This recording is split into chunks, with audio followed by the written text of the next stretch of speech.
രുചിസ് കിച്ചണിലെ പുതിയ വീഡിയോയിലേക്ക് നിങ്ങൾക്ക് ഏവർക്കും സ്വാഗതം. ഇനി ഞാൻ തയ്യാറാക്കാൻ പോകുന്നത് ഒരു മാമ്പഴ പുളിശ്ശേരിയാണ്. വളരെ ഡെലീഷ്യസ് ആണ്. മഴക്കാലത്ത് നല്ല ടേസ്റ്റി ആയിട്ട് കഴിക്കാൻ പറ്റുന്നതാണ്. അപ്പോൾ അതിൻ്റെ ഇൻഗ്രീഡിയൻസ് നിങ്ങൾ ശ്രദ്ധാപൂർവ്വം കണ്ടു നോക്കണം.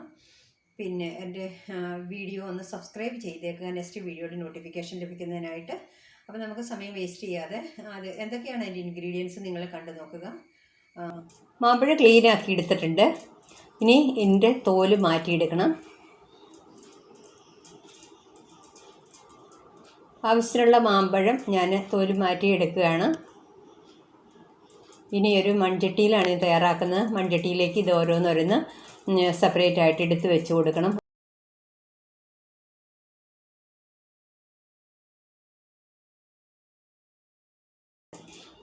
പിന്നെ ഇതിൽ മസാലകൾ ചേർത്ത് കൊടുക്കാൻ പോവുകയാണ്. ഉപ്പ് ചേർത്ത് കൊടുക്കുന്നു. 1 ടീസ്പൂൺ ഫുൾ ഉപ്പിട്ടു. മഞ്ഞൾപ്പൊടി ചേർത്ത് കൊടുക്കുകയാണ്. 3/4 ടീസ്പൂണാണ്. 1 ഫുൾ ടീസ്പൂൺ മുളക് പൊടി ചേർത്ത് കൊടുത്തു. ഇനി ചേർക്കുന്നത് മല്ലിപ്പൊടിയാണ്. മല്ലിപ്പൊടിയും 3/4 ടീസ്പൂൺ ഉണ്ട്. വെള്ളം ഒഴിച്ചു കൊടുക്കുകയാണ്. വെള്ളം ഇതിന് ആവശ്യത്തിന് ഒഴിച്ചു കൊടുക്കണം. ഞാനിപ്പോൾ ഒരു 150 ml കൂടുതൽ എടുത്തിട്ടുണ്ട് വെള്ളം. അപ്പോൾ തേങ്ങയാണ് ഇനി അടുത്ത ഐറ്റം. അപ്പോൾ ഞാൻ മിക്സിയിലേക്ക് ഇട്ട് കഴിഞ്ഞാണ് പിന്നെ നിങ്ങളെ കാണിക്കാൻ വേണ്ടി തിരിച്ചിട്ടതാണ്. അപ്പോൾ തേങ്ങ അരച്ചതിന് ചേർത്ത് കൊടുക്കുകയാണ്. അതുപോലെ തന്നെ അതേ മിക്സിയിലേക്ക് തന്നെ തൈര് ഇട്ട് കൊടുക്കുകയാണ്. നല്ല പുളിച്ച തൈരായിരിക്കണം, എങ്കിലേ മാമ്പഴത്തിൻ്റെ മധുരമായിട്ട് അഡ്ജസ്റ്റ് ആവുകയുള്ളൂ. അപ്പോൾ ഞാൻ അതും ഇതിലോട്ട് ചേർത്ത് കൊടുക്കുകയാണ്. ഇനി നന്നായിട്ട് ഇളക്കി കൊടുത്തുകൊണ്ടിരിക്കണം. ഇളക്കി കൊടുത്ത് അപ്പോൾ തിള വന്നു തുടങ്ങിയിട്ടുണ്ട്. അപ്പോൾ ഇനി മാമ്പഴം ഒന്ന് ഇളക്കി കൊടുത്തിട്ട് നല്ലോണം തിളച്ച് കഴിയുമ്പോൾ ഓഫ് ചെയ്തു.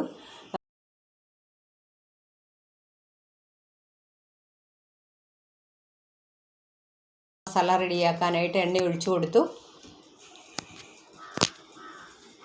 കടുകാണ് ഇട്ട് കൊടുത്തിരിക്കുന്നത്. കടുക് പൊട്ടി വന്നുകൊണ്ടിരിക്കുന്നു. അപ്പോൾ ഇനി ഇത് ചേർത്ത് കൊടുക്കാൻ പോകുന്നത് വറ്റൽമുളകാണ്.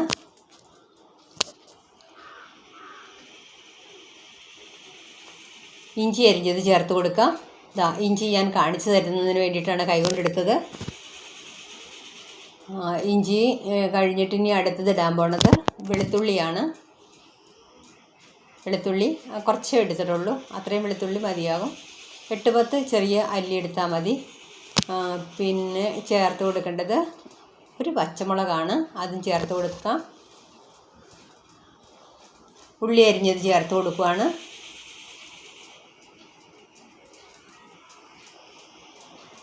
ഉള്ളി ചെറിയ ഉള്ളിയാണ് കേട്ടോ. ശരിക്കും ഒന്ന് ബ്രൗൺ കളറിലേക്ക് എത്തിയിട്ട് വേണം.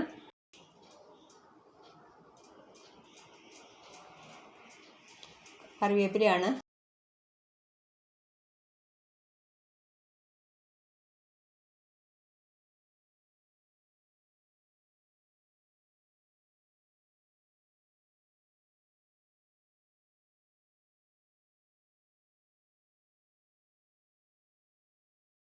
കായപ്പൊടി ഒരു 1/4 ടീസ്പൂണാണ് ചേർത്ത് കൊടുക്കുന്നത്.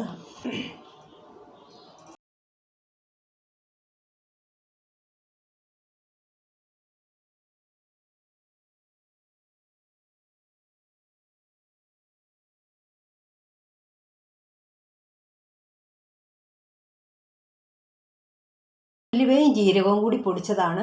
വറുത്ത് പൊടിക്കണം. അത് ഒരു 3/4 ടീസ്പൂണാണ് ചേർത്ത് കൊടുത്തിരിക്കുന്നത്. ഇനി ചേർത്ത് കൊടുക്കുന്നത് മല്ലിപ്പൊടിയാണ്. 1/4 ടീസ്പൂണുണ്ട്. അതിൽ കുറച്ചുകൂടെ കൂടുതലുണ്ട്.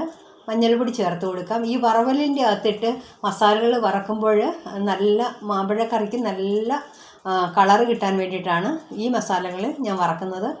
മുളക് പൊടി അല്പം ചേർത്ത് കൊടുത്തു.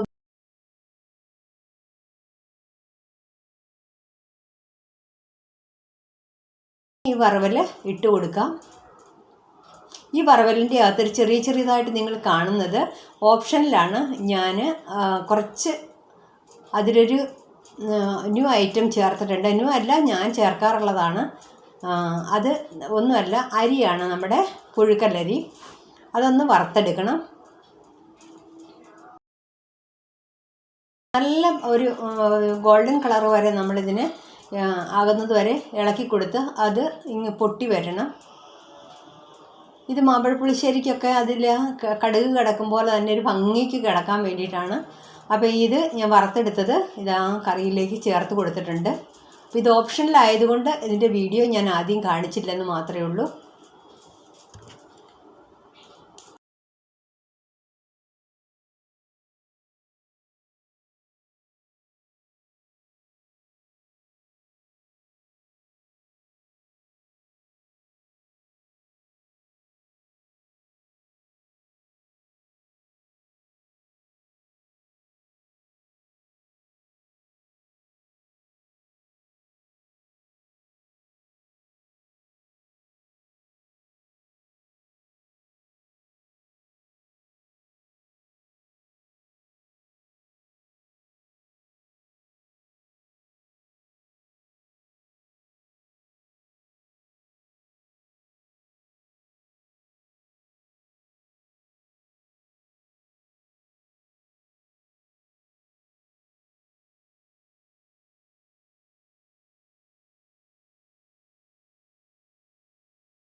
കായപ്പൊടി ചേർത്ത് കൊടുക്കാം.